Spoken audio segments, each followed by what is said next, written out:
എന്ത് മുട്ടായിയോ? മുട്ടായി വേണോ? ഫ്രിഡ്ജിലോ? ആരെ കൊടുത്തു?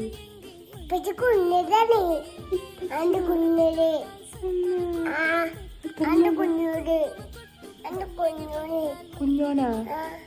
എന്റെ കുഞ്ഞോനാ? എത്രണ്ട്?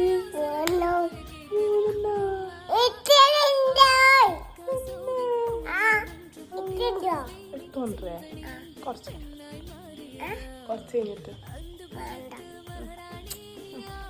കുറച്ച് എത്ര മുട്ടായി വേണോ? 3 മുട്ടായി വേണോ? പല്ല് കേടുവരൂലേ? കേടുവരും, പല്ല് കേടുവരും. പിന്നെ മൂക്ക കേടുവരിക?